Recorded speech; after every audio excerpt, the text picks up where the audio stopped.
Good morning, good afternoon, and good night to my cousins around the world.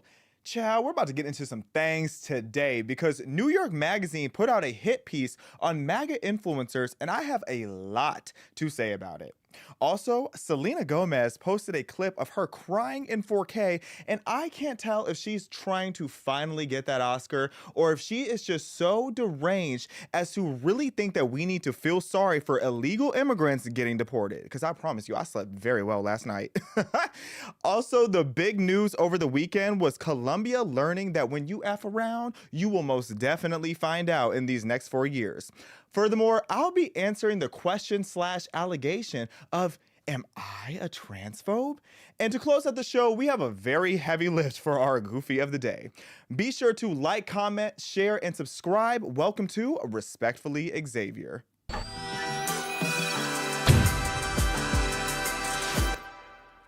So by now you guys have probably seen this video that is going everywhere of Selena Gomez crying about illegal immigrants. Can we go ahead and play that clip? I just want to say that I'm so sorry. All my people are getting attacked. The children. I don't understand. I'm so sorry. I wish I could do something, but I can't. I don't know what to do. I'll try everything, I promise.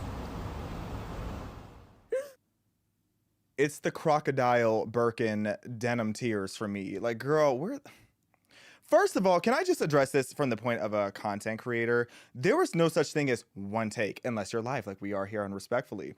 You do not make a video without going through, trimming it, making sure the lighting is good. You still have to add a caption. So you're telling me that Selena Gomez just made this video and is trying to act like this was authentic and she posted it? No, this was for attention or to try to make it seem like she actually cares about the world. But the thing that annoys me, before we even get into the immigration aspect of this, I want to talk about why Selena Gomez irritates my soul. This woman is a constantly pathetic serial victim. And that's a crazy thing to say about a woman that is a self-made billionaire. But this is the queen of putting herself into insane situations and then playing the victim. I'd say actually maybe she's the empress. The only person that's the queen of that is probably Taylor Swift, but Selena Gomez is right up with her bestie.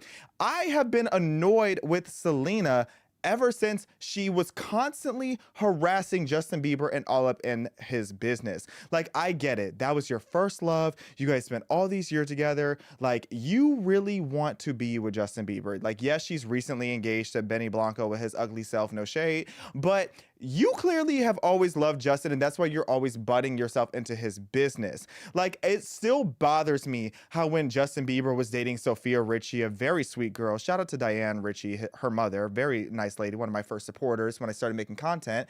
Sophia Richie was upset that she was getting harassed by Justin Bieber's relentless believers, and Selena Gomez was all up in Justin's business when Justin tried to defend her and said that he wants to protect the people that he loves and to stop harassing the person that he loves because everybody was attacking Sophia for not being Selena. Here comes Selena being like, if you care about her, like, why post her? You shouldn't post her, keep it private. What? And then telling Justin how he needed to treat his fans. It's like, girl, mind your business. Selena Gomez is the same woman who for 5 years allowed her fans to relentlessly attack Hailey Bieber unprovoked for no reason. Because the reason is because Selena still wanted to be with Justin. And I get it. There might have been a pretty short time period between Justin and Selena breaking up for the final time, but obviously that final time was all that it took for him to realize that he didn't want you, Selena. There's plenty of people who do. But she still allowed her fans to harass Hailey to the point of threatening her life and stalking her before she finally put out this dry statement pretending like she actually cared. But she continues to build up the narrative to this day that Justin Bieber is this horrible person. And because of that, Selena Gomez, I already had limited respect for you. On top of that, this is the same girl who some years ago, because Selena has a lot of health issues. She has an issue with lupus, which was giving her kidney failure. And let's not forget that when Selena Gomez needed a new kidney, her roommate at the time, her best friend Francia, gave her her kidney. And the reason that these two fell out is because Selena Gomez took this woman's kidney, in fact, kind of pressured her into getting the kidney. Oh, yes, let's get into that tea. The doctors violated HIPAA law by telling Selena that Francia had the same blood type or whatever is required for her to give a kidney. Let Selena know before Francia even knew, and then was the one to inform her friend, like, hey, so you're giving me that kidney. So she gave her this kidney, and then she went and was drinking on her friend's kidney. Not just like having a sip here and there. This girl was drinking heavily, making jokes about being a borderline alcoholic on her best friend's kidney, and then cut her off afterwards. Refers to that girl as the girl who gave me a kidney. Imagine your best friend gave you a kidney and you can't even refer by her own name. She even went as far as saying that the only friend she has in the industry is Taylor Swift. So this girl that gave you a kidney is not a friend. This was just a girl you used for her organs. So all this to say, I already have been looking at Selena Gomez sideways. But now, getting into this whole immigration thing. So I looked into it. I'm like, so why is it that Selena Gomez is so passionate that she is crying in 4K about these illegal immigrants? Well, come to find out, she is the descendant of illegal immigrants. She is quoted in Time saying, in the 1970s, my aunt crossed the border from Mexico to the United States, hidden in the back of a truck. She began, my grandparents followed, and my father was born in Texas after. In 1992, I was born a U.S. citizen thanks to their bravery and sacrifice. No, you were not born because of their bravery and sacrifice. You were born because of their crime. You were born because they crossed the border illegally and should not have been here. You were born because your grandparents didn't respect our country enough to follow by the rules and come here through the proper process, and now you are reaping up all the benefits from it. And it has gone on long enough. So while Selena tries to have empathy for these illegal immigrants and acts like, oh, they should all just be allowed to cross, no, they shouldn't. And as far as I'm concerned, I'm at the point where even the grandkids of people who are born here need to start being sent back. I'm sorry. We have way too many people who do not respect our country and do not respect the process of our country. And I do not have sympathy for them. I understand you might be escaping a bad situation, but you can't come to our country and make a worse situation for us. You don't even go here. But then Selena, when asked about, why she's so emotional, she went and said that these people basically are capturing the hope, the optimism, and patriotism that so many undocumented immigrants still hold in their hearts despite the hell that they go through. So again, you are not being patriotic if you can't respect the rules and the process that we have in this country. And when we look at the way that immigration, illegal immigration particularly, because I think immigration is a great thing when you follow the process, when we look at the way that illegal immigration has harmed our country, it really, really irritates my soul.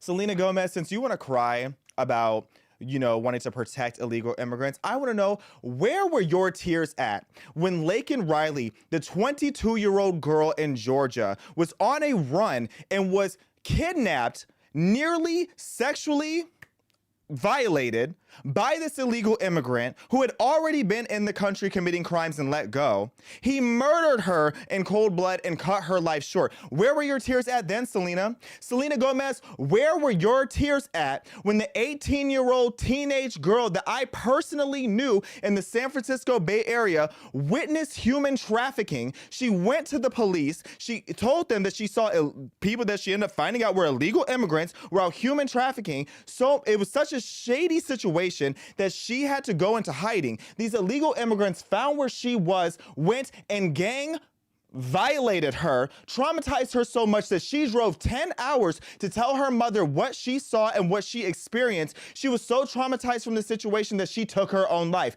Where were your tears at then, Selena Gomez?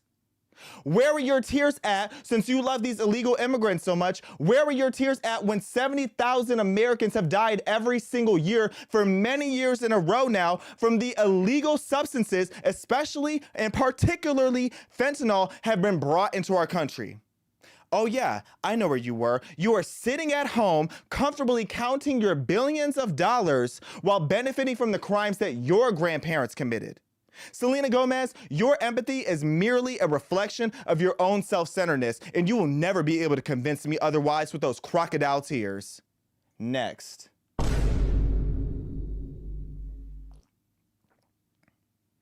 Oh yes, we laugh on the show, but we also get dead serious, especially when we talk about something like illegal immigration, because this is something, as you can tell, really bothers me, that you have so many people who might intend to be good-hearted and intend to want to say, oh, no human is illegal. Yes, you are. You made yourself illegal by coming here, because let us go to one of their countries. Let us go to their countries without a visa or without the proper paperwork. Half of these people would behead us. Moving along. Since we're talking about standing on business, I have to give a shout out to President Donald J. Trump, because Colombia found out really quick that when you F around with America, you will soon find out. So Colombia, we sent a whole bunch of planes of these criminals that were Colombian back to Colombia. And what had happened was Colombian President Gustavo tried to say, oh no, you can't bring these criminals here, not because they're Colombians and they won't accept them, but because you're not allowed to treat my people like they're criminals. But they are. So I really don't understand why this Colombian president had the audacity to say that we're supposed to treat criminals like they're people that we should be caring for and giving a silver spoon. How about you give them a silver spoon in your own country? So Donald J. Trump took the liberty to immediately crack down on some he was like 25% tariff here, and it's going to be 50% within a week, cracking down on visas, basically telling them, like, you want to act funny, we can act hilarious. We are going to make it a living hell for these Colombians trying to import their goods and to bring their leadership here to our country with all of these sanctions and tariffs, because you will not take back your illegal immigrants. Because what do you mean you're not going to accept your criminals that we went out of our way to fly back to you? So now he learned very quickly, switched his tune around, and is sending his own presidential planes to come and pick up his criminals. That's the kind of leadership I'm talking about. And what makes it so much more alpha is that Donald Trump did all of this while playing golf. Playing golf and putting your foot on a foreign leadership's neck is probably one of the most iconic things I ever seen.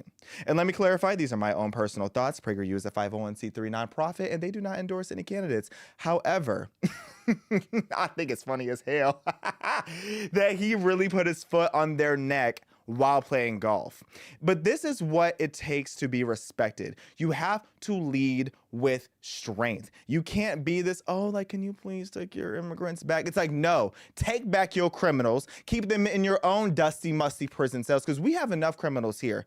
In fact, I'm so pro mass incarceration. We got a few people who need to be in these jail cells, but they're being taken up by people who don't even have the documentation and the birth certificates to be in our jail cells. And being in jail is very expensive. And that's another thing that people don't talk about enough. Being in a U.S. prison or jail cell is a lot of U.S. tax dollars. So I am so glad that we are just shipping these people back instead of holding them here in America, because we have seen enough of their crime and enough of the chaos that they bring to our country. Now, something else that broke over the weekend that everybody is talking about today is this hit piece from New York Mag that is basically trying to make us all look like the craziest people in the world over on the right. So first of all, let's bring up this cover. I have to say, and JD Vance said it low-key trying to make us look cool, because when I saw this, I'm always rooting for the villain. I love Regina George. I love the plastics table. So when New York Mag said that this is the Cruel Kids table with a photo from, shout out again to my friend CJ Pearson from his Power 30 Awards party, saying that we are the cruel kids. Now, what makes the context of this even crazier is that the journalist who wrote this hit piece actually hit me up about a month ago, and I saw it just like a week before going to the inauguration weekend to see like who was hitting me up for press out there. And this guy from New York Mag, his name is Brock, he told me that he wanted to showcase how fun conservatives were and how he knew that all these cool parties were on, and he knew that Xavier's on the list, respectfully. And oh, not me, I gotta stop saying respectfully on this show. That is so corny. But he reached out to me saying that he wanted to follow me around to the different events that I was going to and for me to get him on the list.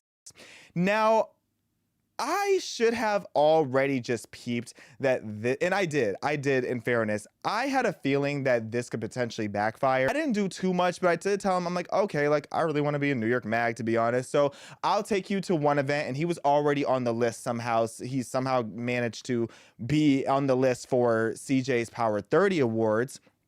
And I told him that I was going to bring him to the Spotify VIP party.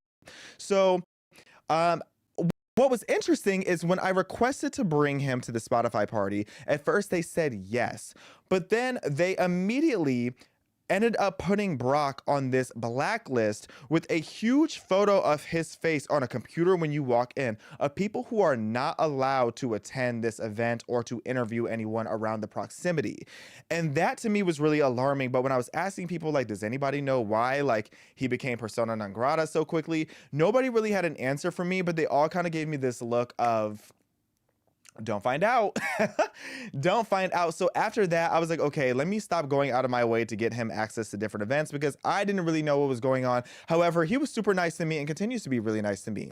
So you would not believe how appalled, shooketh, and mortified I was when I finally saw the headline and the context of this magazine article. So let me pull this whole thing up, child, because I had to print this out. And let me sip my tea again. I was in Utah over the weekend. I am damn near sick.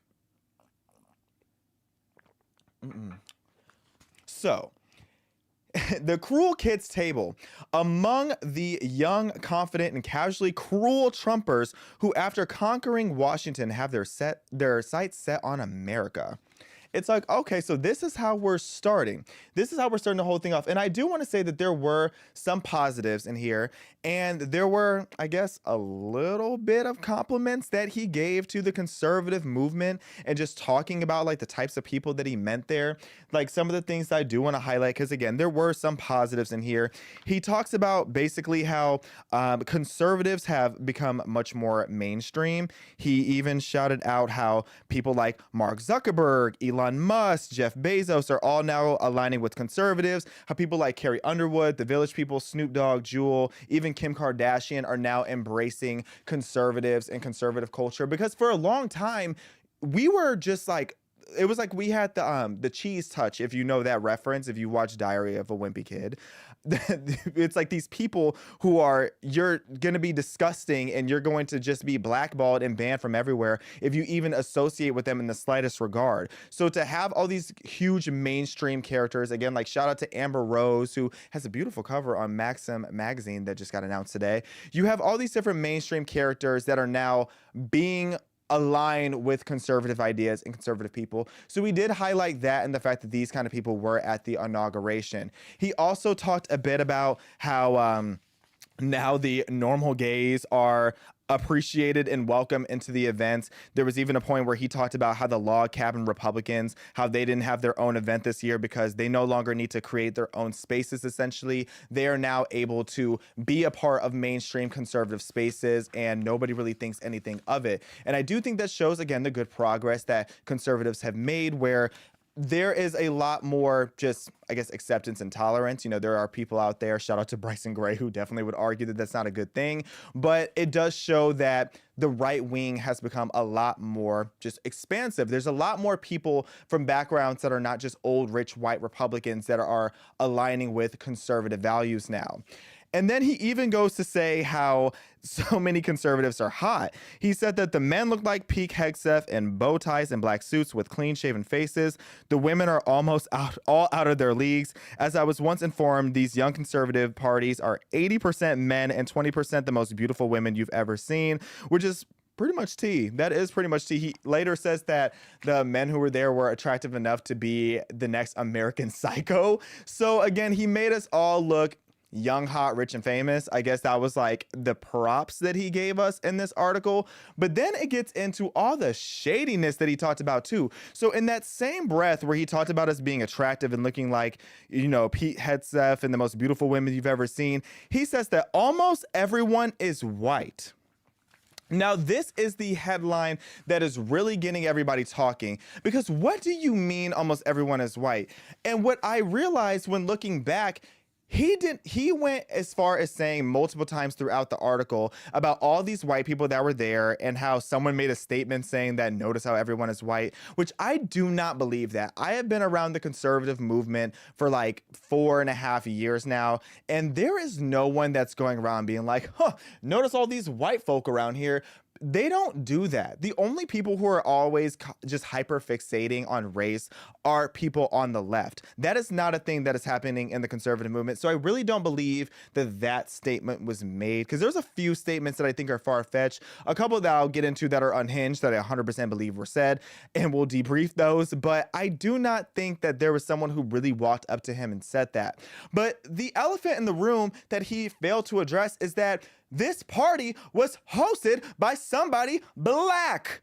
CJ Pearson is one of the blackest people that I have ever met in my life. Shout out to Carrico Jaquan Pearson, CJ Pearson, the legend you are, former PragerU personality and a big friend to this day, always a family member of PragerU, good friend of mine. He hosted the Power 30 Awards. And what was interesting is that the journalist never once mentioned CJ by name, and the fact that CJ hosted this party because it would go against the narrative that this party of conservatives was all white. See how the left does? See how conservatives love to just dance around the talking points that they do not want to address. They also mentioned me multiple times in the article because I was an honoree at the event, but they conveniently leave out the fact that I am black. I'm blickety black. I am darker than Kelly Rowland. So how can you not just like acknowledge that there were so many black people there? And then and shout out to my friend Rob Smith. Rob Smith is an OG in this industry. He was also there. We have a picture together with the icon herself, Riley Gaines, and the queen herself, Paula Scanlon. So it's like, you knew that there were all kinds of people of color and minority groups there. You even acknowledged yourself how there was this demographic of like all these different normal gays there. So it's like, you know that there was diversity in the room, but you tried to make it seem like there wasn't. And that's what I do not respect in shady journalism. And what he also did with this cover, let's pull up the original cover again, and y'all are gonna gag when you see this. So this is what really has people talking. Here's the normal cover, or this is the original cover of the New York Magazine article. Now let's pull up the original photo that he cropped. Look at that. Ooh, can you see it? Black people. There are black people in the room. Multiple black people. And if you squint, I know a 4C curl when I see it. If you look behind the word table, there's another black person there. So just within this one photo, I'm seeing 4 black people, and a handful of these people could pass as something else. I don't even know those people are white. So, and again, I wouldn't care about the race if it wasn't for the fact that you tried to make it seem like it's all these white people. There are plenty of black people in the room, but you cut them out for this strategic photo, which is insane to me, which shows to me that you couldn't find a single photo where there wasn't someone else that was of color in the room. So you strategically cropped this one out. And now everybody's talking about it. Elon Musk even posted this meme that is like so directly what's happening here. Can we pull up that meme really quick?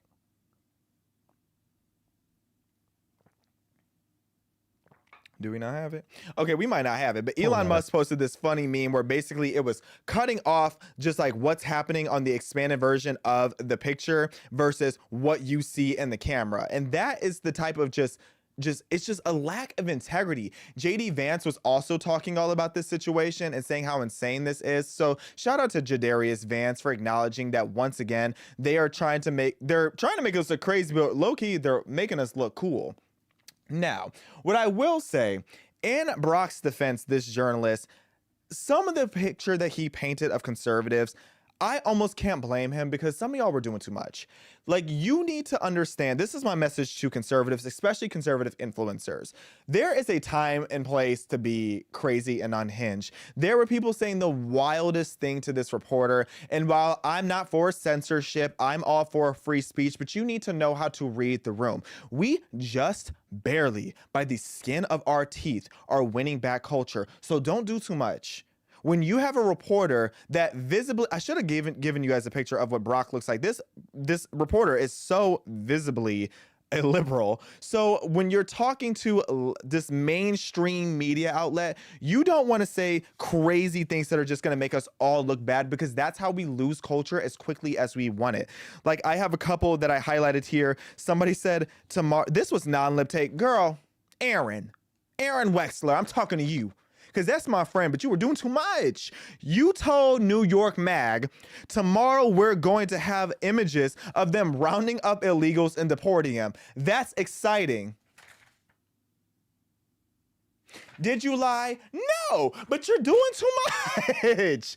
You're doing way too much. And then she had the nerve. She called the reporter to his face a man in lipstick. The man wasn't even wearing lipstick, girl. So now you got us looking crazy. What else was said? What else was said in here? A woman, I don't know who this woman was, but some woman told this reporter that she, and again, I have dark humor, so I find this to be a key, but you can't do too much. She said that she jumped the velvet rope into the VIP section like a little Mexican and then let out a cackle. I can't stand y'all. I really cannot stand y'all.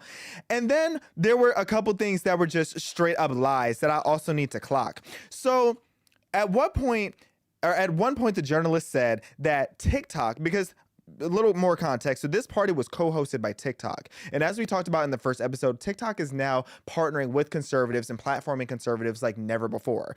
And he quoted a TikTok policy representative saying that we are letting a lot more stuff through. A lot.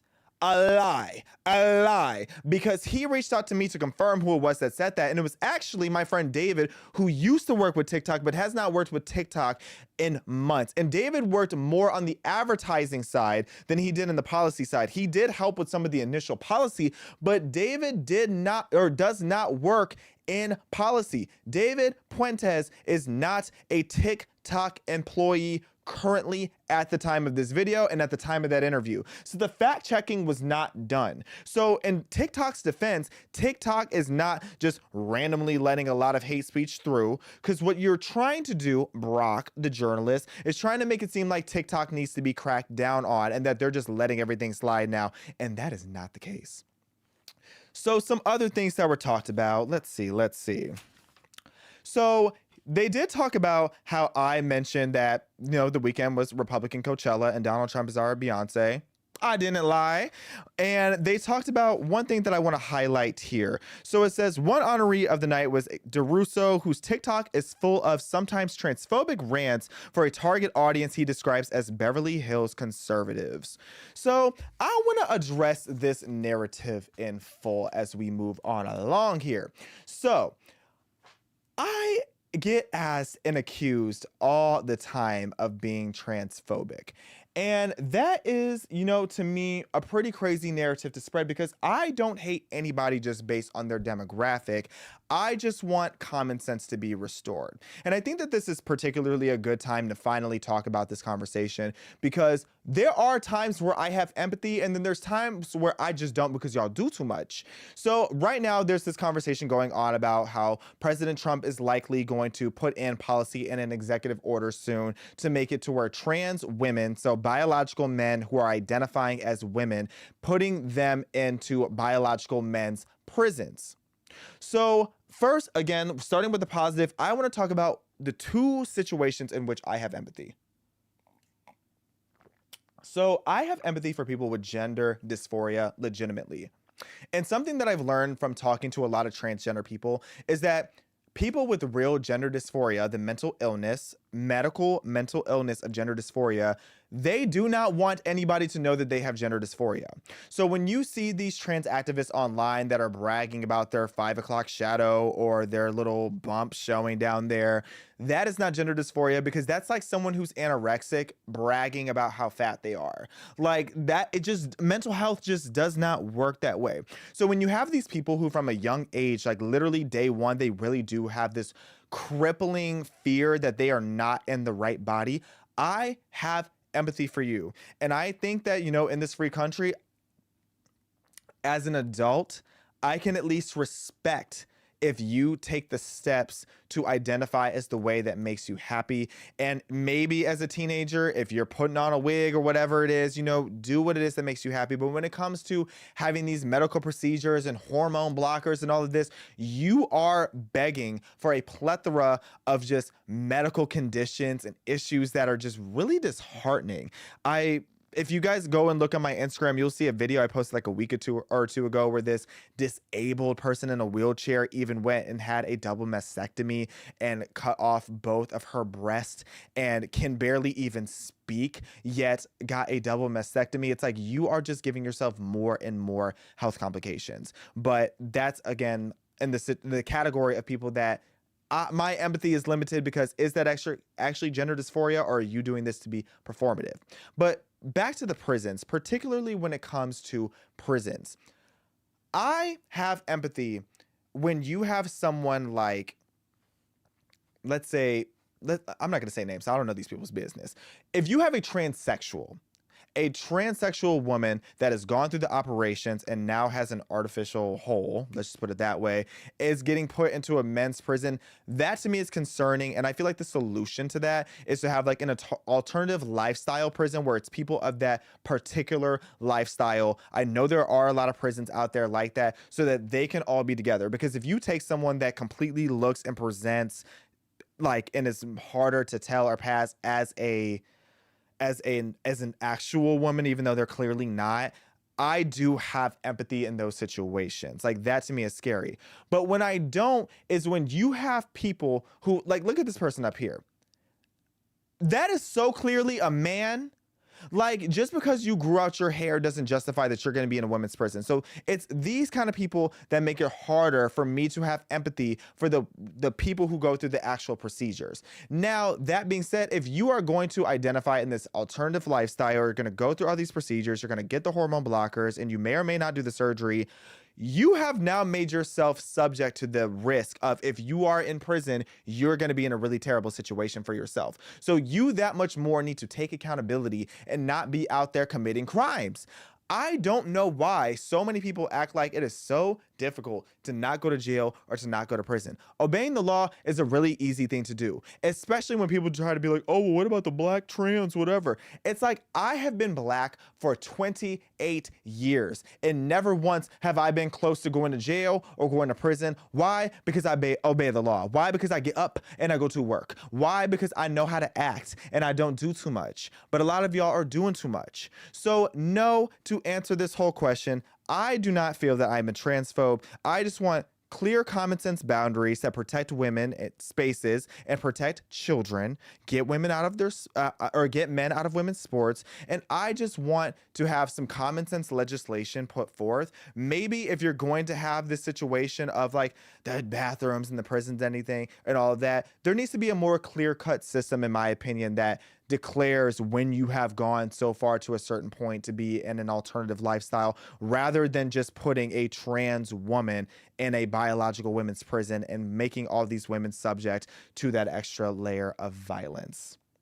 Now, moving on along, I want to talk about this article that came out recently of how lazy the media has gotten. So Breitbart has this article, and I actually talked about this on Lara Trump's show, The Right View. That episode is dropping later tonight, where these media elites are whining that they're exhausted, that just 5 days into Trump's presidency, that they are exhausted of all the work that they have to do. Like Kim Kardashian said, nobody wants to work these days. So you're telling me that the New York Times, Washington Post, CNN, MSNBC, Atlantic, New York Magazine, The Guardian, Politico, NPR, and Huffington Post have all had some of their journalists and executives and columnists, etc., come forward saying that Trump is putting in so much work and doing so many policies that it feels like 24 covers, that they're overworked? What? If you don't quit your job and let somebody who's actually hungry for that position come and take that job, because what do you mean that there's too much for you to write about? If anything, you should be out here getting your bag. Nobody wants to work, and it shows me just how comfortable y'all were being lazy. It shows me the comfortability that y'all had not doing any work. And it's funny to me because has anybody else noticed this? This really annoys me. When an article comes out, the exact same article verbatim is just plastered across all the outlets. It used to be like all these different news outlets would say something different or have a different take. But now it's like you'll see one article on New York Magazine, for example, and that same article is on MSNBC, it's on Yahoo, it's on all the different blogs. They just copy and paste and just use the same one. It's like, are y'all that lazy that you just plagiarize each other? And obviously it's done legally, like they have a partnership with each other, but it just shows the lack of work ethic that these mainstream media outlets have. And it also shows that they're all in cahoots of spreading the same narrative. Whenever there is a message sent out from the powers that be, all of the media outlets might tweak a word or two in the headline, but still will push the exact same narrative because they're all lazy. They're all just in cahoots. And this is why influencers and conservative influencers and political influencers are becoming the go-to for people to learn what's actually happening in politics, what's actually happening in culture, because we all have different opinions. We all have something different and unique to say, and we're all going to give you the information in real time rather than getting a message from our handlers telling us what we need to plaster out to the public. So to all the mainstream media outlets that are lazy, your 4-year lunch break is over. Now, speaking of 4-year lunch break, somebody that has not taken a break from lunch in a very, very long time is our goofy of the day, who happens to be a very, very heavy lift.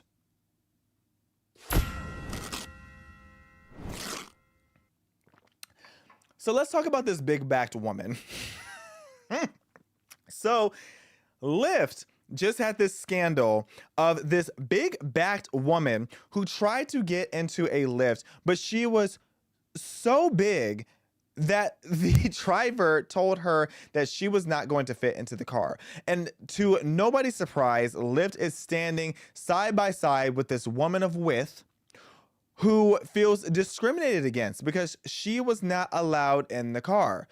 Can we go ahead and play the video of this interaction? What? Yeah, I'm sorry. What? For what? What you saying? Yeah, I got no space in my car is small. I can fit in this car. But believe me, you can. Yes, I can. Believe me. So, I'm sorry. What am I do about my money? I'm gonna cancel it. You're not gonna be charged. So you telling me I can't get in the lift because I can't fit in your car? Yeah, you need to order a bigger car. What makes you think I can't fit in the car? Yeah, I'm sorry. What makes you think I can't? And I feel so bad for the driver because the driver is trying so hard to be nice to this woman of width and not tell her, like, girl, you are 1,000 pounds pushing it at least. You cannot fit in this person's car. I am so tired of these entitled people because there is a thyroid issue, and there's one thing to have a thyroid issue, and then there's people who just do not push the plate away, because there is no excuse for you to be this big ever. Like, ever. You do not need to be that big. And for you to think that people need to accommodate and damage their vehicle and break their tire access or wheel access because you want to get your big self in the car, that is insane. So you, Miss Ma'am, are the goofy of the day, and you are sad. This is really sad to me that you care so little about your life, because I really do feel like your physical presentation is a reflection of how you feel about yourself, and you care so little about yourself that you have allowed yourself to get to this point. Because again, even if you have a thyroid issue, even if you have a condition where you can't work out, you can eat a vegetable. And what you're not going to do, what you're not going to convince me is that you didn't go out of your way to get that big. And this woman, to close out the show, because this show has been up and down when it comes to craziness and heaviness and some seriousness, I want to end with something that's a little, again, you know, I shouldn't even say that it's funny, but the woman of width, our goofy of the day, reminded me of this video. I just want to say this. If you guys ever see me sitting there being quiet, just know that I am thinking about this woman. I am thinking about this woman who took an entire pan of lasagna to her room as a late lunch. Can we play this throwback clip from my 600-pound life? All the weight gain slowed down when I went back to school. And I wasn't eating as much, but I was still finding ways to sneak food and eat the way that I wanted. And so I put on another 100 pounds in the next 5 years. And I was around 250 when I was 13. And when it got like that was when my mom started to really point out my size. My mother would constantly comment on my weight. Like, okay, now watching it back, I feel bad for laughing because it's one of those things. It's not funny. I'm laughing, but I'm dead serious. This is sad, but this is the kind of culture that is out of control. So when we look at people like this woman of width, we look at these people who are on planes feeling entitled to get a second seat. When we look at people like this taking an entire pan of lasagna to your room, an entire pan of lasagna in one sitting is insane. This is the type of culture that we need to stop glamorizing and romanticizing and elevating. And I just hate even the premise of my 600-pound life, because why are we celebrating people that are this out of control, who have this little regard for what is going on with their own health? This is why we need to make America healthy again. And that's all I got to say about that. So again, thank you guys for tuning in to our second episode of Respectfully. Be sure to like, comment, share, and subscribe. Go over to PragerU.com where we have all sorts of educational videos. You can make a tax-deductible donation today and subscribe to PragerU as well. Again, I love you guys. You're all my cousins, and I am out.